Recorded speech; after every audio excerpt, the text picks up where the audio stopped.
Good morning students. हम मैं मनीषा टाक, associate professor political science,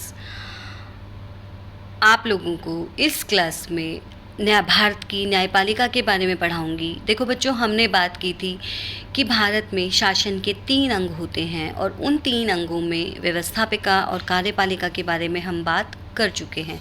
दूसरी बात हम करना चाहेंगे कि जो शासन के 3 अंग होते हैं, उन 3 अंगों में व्यवस्थापिका, कार्यपालिका और न्यायपालिका। व्यवस्थापिका जो है, व्यवस्थापिका में हमने भारत की संसद को पढ़ा था और भारत की संसद में लोकसभा, राज्यसभा और राष्ट्रपति। इसी तरीके से भारत की जो कार्यपालिका है, उस कार्यपालिका में मैंने आप लोगों को बताया था कि नाम मात्र की और वास्तविक 2 प्रकार की कार्यपालिका होती है। नाम मात्र की कार्यपालिका का प्रधान जो है वो प्रधानमंत्री होता है और वो अपने मंत्रिमंडल के साथ मिलकर के कार्य करता है। अब बारी आती है न्यायपालिका की। तो किसी भी लोकतांत्रिक व्यवस्था के लिए, किसी भी देश में लोकतंत्र की वास्तव में स्थापना करने के लिए यह अत्यावश्यक है कि उस देश में स्वतंत्र न्यायपालिका को शासन व्यवस्था में स्थान दिया जाना चाहिए। भारत के जो संविधान निर्माता है, भारत के संविधान निर्माताओं ने भारत का जो कॉन्स्टिट्यूशन बनाया, जो संविधान बनाया, उस संविधान में भारत में संसदीय और अध्यक्षात्मक के मिश्रण की बात की गई है, संसद और संघात्मक और एकात्मक के मिश्रण की बात की गई है। मेरे कहने का तात्पर्य ये है कि भारतीय संविधान निर्माताओं ने ब्रिटेन से संसदीय व्यवस्था को ग्रहण किया है और अमेरिका से संघात्मक व्यवस्था को ग्रहण किया है। तो भारत में संसदीय व्यवस्था के गुण भी देखने को मिलते हैं और संघात्मक व्यवस्था के गुण भी देखने को मिलते हैं। अगर हम ब्रिटेन की बात करें तो ब्रिटेन में 2005 से पहले तक सर्वोच्च न्यायालय का कोई अस्तित्व नहीं था। कहने का तात्पर्य ये है कि वहाँ की जो व्यवस्थापिका है या संसद है, वो सर्वोच्च शक्तिशाली थी।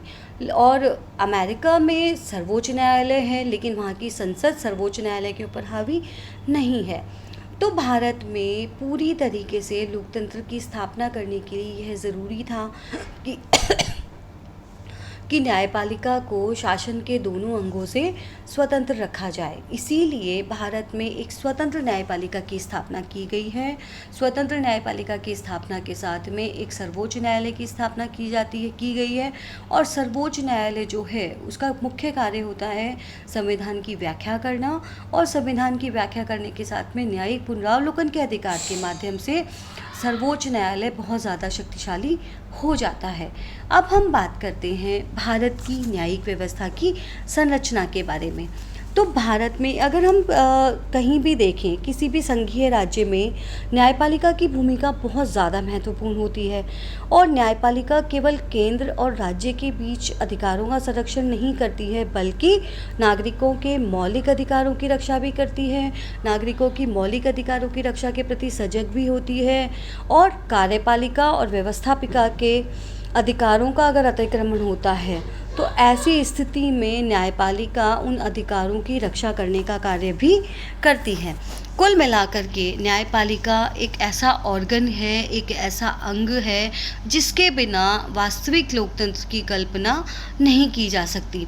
संविधान की व्याख्या करने का कार्य भी न्यायपालिका के द्वारा ही किया जाता है।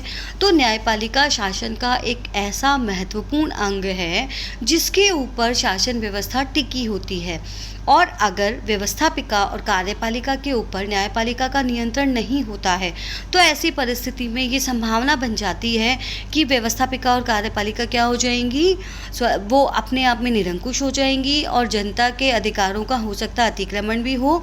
तो ऐसी परिस्थिति में वास्तविक लोकतंत्र की स्थापना करने के लिए, संविधान की व्याख्या करने के लिए, व्यक्तियों के मौलिक अधिकारों का हनन रोकने के लिए एक स्वतंत्र न्यायपालिका होनी चाहिए और भारत में न्यायपालिका की स्वतंत्रता को बरकरार रखते हुए एक ऐसा संगठन बनाया गया है जिसमें सर्वोच्च स्तर पे सर्वोच्च न्यायालय होता है और सर्वोच्च न्यायालय के द्वारा जो निर्णय दिया जाता है वह निर्णय अंतिम होता है। उसके बाद सर्वोच्च न्यायालय ने अगर कोई निर्णय दे दिया है तो उसके बाद में उस पर कहीं पर भी अपील नहीं की जा सकती है।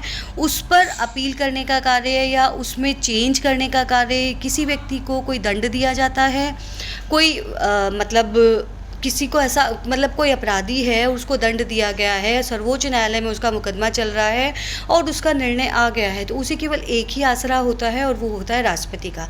अगर उसे ये लगता है कि उसने गलती नहीं की है तो वो राष्ट्रपति के पास क्षमादान के लिए जा सकता है और अपने जो अपना दंड है उस दंड को कम करने के लिए अपील कर सकता है। अब हम बात करेंगे न्यायपालिका के संगठन की।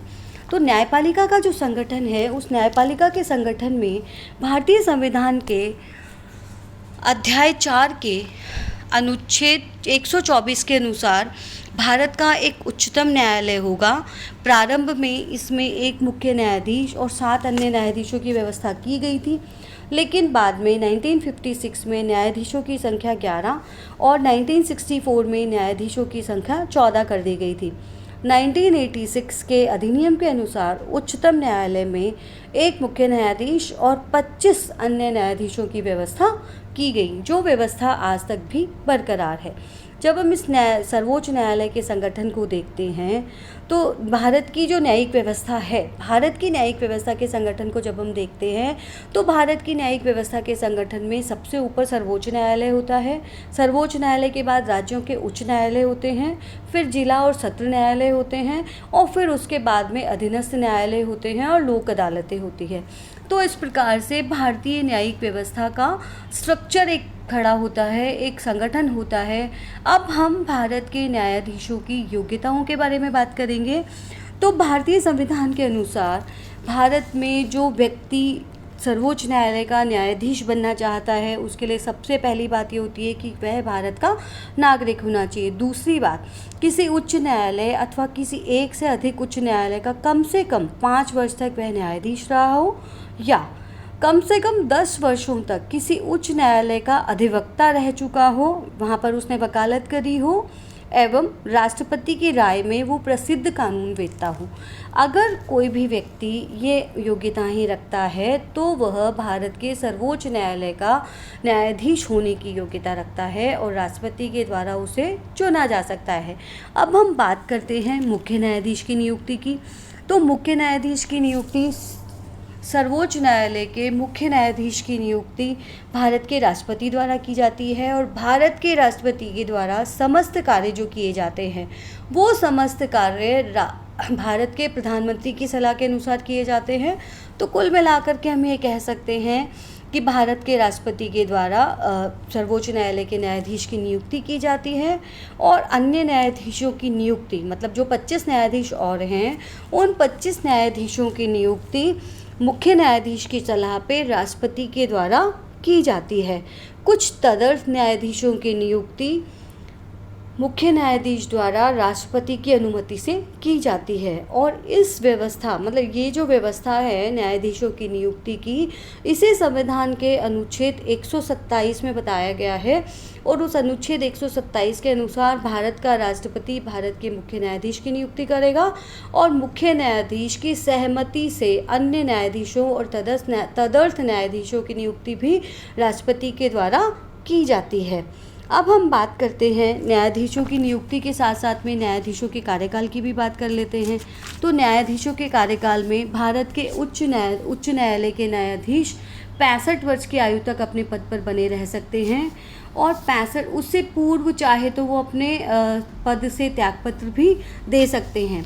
इसके अलावा अगर जो सर्वोच्च न्यायालय का न्यायाधीश है उसके खिलाफ महाभियोग का प्रस्ताव अगर पारित हो जाता है तो उसे समय से पूर्व अपने पद से त्यागपत्र देना होता है। इससे आगे मैं आप लोगों को अगली क्लास में बढ़ाऊंगी। धन्यवाद।